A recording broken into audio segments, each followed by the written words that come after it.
In the past, most of our grapes from that mountainside were sold to Napa producers and labeled as Napa wine. So in the future, expect to actually see them properly labeled as Sonoma Valley. That's why the wines are so good in Napa. They're full of Sonoma Valley wine.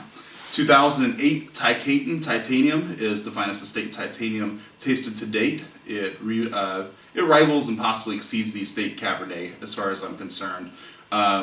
Everyone's Cabernet thirsty at these events, but go back and taste that Titanium. I'm personally proud of it. It's not even my wine.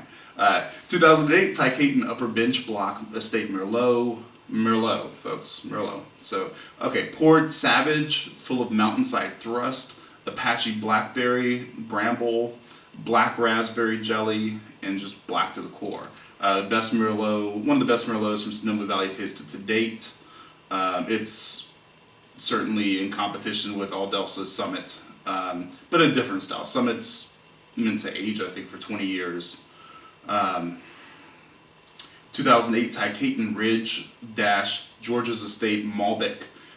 Just a step below the other two wines mentioned there, but it's easy to get lost in a Titanium tasting because you have so many great wines that a wine that would be amazingly great at any other winery just kind of gets lost in the mix because there's so many good wines, especially with this 08 vintage coming out for Titanium.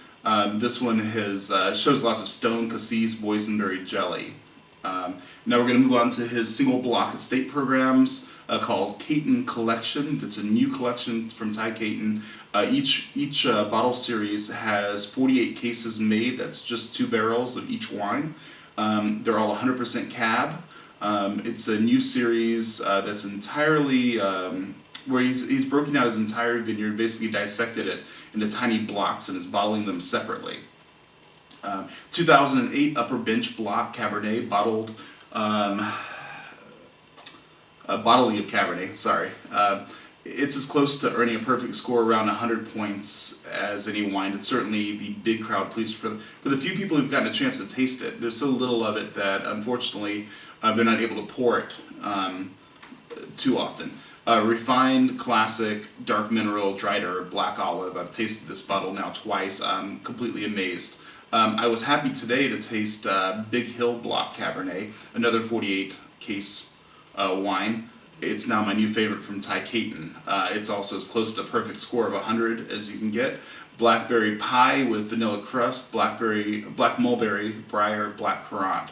Caton Collection Barracks Block Cabernet is the third in this series. It's in the mid-90s, classic mineral polish cassis, dark chocolate. It's going to age beautifully. Another new release from Ty Caton is under his father's name, Carlton Brook. It's a 2008 Petit Verdot, not to be confused with Petit Syrah. It's full of blueberry, cassis, dark mineral, and spice. Solid 90-point wine, 90 plus point wine. I look forward to reviewing this wine because it's something a little different varietally. Okay, so after Vino Olivo, Ty Caton is no longer a surprise to me. He was already an amazing producer, gotten better. Now the surprise for this event for me is the debut of a winery called Stone Edge. I was told this was their official debut. That's through the grapevine. I don't really know. They have 3 vintages going back. Jeff Baker is the 20-year veteran. He's from basically a 20-year veteran of the famed days of Moon Mountain and Dynamite before they went public and etc. The wines there are now completely made differently. The Stone Edge Winery 2005 Surround bottling, which is a blend of Cabernet and Merlot. In the 05, there's 3 parts Cab, 1 part Merlot. Definitely showed some developing promise and could potentially score in the 90s here at SonomaSom.com. It'll be fun to watch the Surround program develop. The 2006 Stone Edge Estate Cabernet was the show shocker, and I heard quite a few people talking about this throughout the day. I hope to see it score nicely in the 90s range. All estate fruit, a great job by Jeff. Inkadu, Bedrock, Vineyard, Zinfandel. Inkadu makes a lot of great wine, but they only make a few Sonoma Valley grown wines, so I'm limited on what I can cover with them. Bedrock Vineyards, 120-year-old vines, Showed well. Quite a few folks mentioned it as well. I give it 4 out of 5 stars. I haven't done a formal review on that one yet. I look forward to it. Talisman, Sonoma Mountain Red Dog Vineyard Pinot Noir 2006. If you like Pinot Noir that tastes like Pinot Noir rather than Syrah, this is your wine. If you like your Pinot to be as rich and dark as Cabernet, this is not your wine.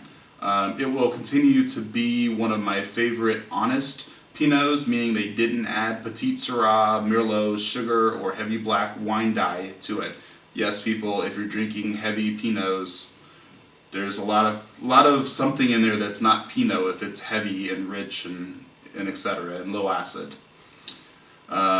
Sorry to burst the bubble. If you like it, drink it, but I'm letting you know it doesn't really resemble Pinot, and that's fine. I like both styles, but anyways, beautiful, clean red raspberry flavors, bright, balanced acid, Côte de Nuit-like in structure. That's the northern part of Burgundy. I don't say Burgundy anymore because people start telling me about white Burgundy imagery, and if I hear that one more time. Anyways, so nice long, nice Côte de Nuit texture. Long finish. I love the future of Sonoma Mountain Pinot Noir. It tastes like real balanced varietal classic Pinot. Again, if you like milkshake Pinot, skip this one. But for me, it's 5 out of 5. Great terroir transparency. That means you can taste through to the vineyard and the varietal flavors don't get completely in the way, which is what Pinot's supposed to do. Classic lean body that makes you keep wanting to drink this wine. You could drink a lot of this wine and still want more. Nava, a relatively newer winery. I mean, I guess not. Time flies when you're drinking so much wine, I suppose. They're coming along. They continue to show promise in time. I appreciate their commitment to Rhone varietals, Rhone blends, and to Sonoma Valley AVA grown wines especially. I hope everyone's supporting them and all of our new wineries that are quality focused. Out of the wines that were poured, the 2007 Coral Red blend. It's a blend of Rhone varietals. I think that it could hold its own against, in a Chateauneuf du Pape showdown, wherever they have those. I want to be invited. By this time in the day, I'm sure my palate was fully worn down, and so that wine really needs to be tasted by itself and decanted properly, and not beside 100 wines. So anyway, so consider that. I'm giving it 3 to 4 stars out of 5, but I love where their program in general is going, and I love their commitment to what they're doing.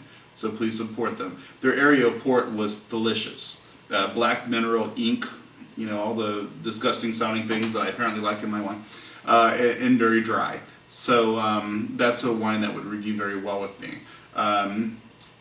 McCrosty Estate Wildcat Vineyard is in a region I still consider an extension of Sonoma Valley. I don't really care that it's a little too south because as far as I'm concerned, we own everything down in San Pablo Bay. I don't really even care about Caneros. And yes, I said it. 2006 Wildcat Vineyard Pinot Noir, very Côte de Beaune-like in its weight, packed with spice and mineral flavors. Powerful. It's very powerful despite its elegant classic body. 4 out of 5 stars, plenty of character. When I'm picking on Caneros, I just think the name's confusing. I just don't. There's no correlation. The Napa and the Sonoma side of Caneros tastes completely different from one another. So that's my review. I do not have Tin Barn in this review. They do make a Sauvignon Blanc from Sonoma Valley. So it's been a great event. I wish I had more time. I wish I had more event to spend with all of you. I'll see you at the next event. I think it's Savor Sonoma is the next one coming up. And that's it for now. This is Robert O'Maoilriain, Sonoma Valley Wine Critic, Sonoma Sommelier Wine Magazine. Thanks.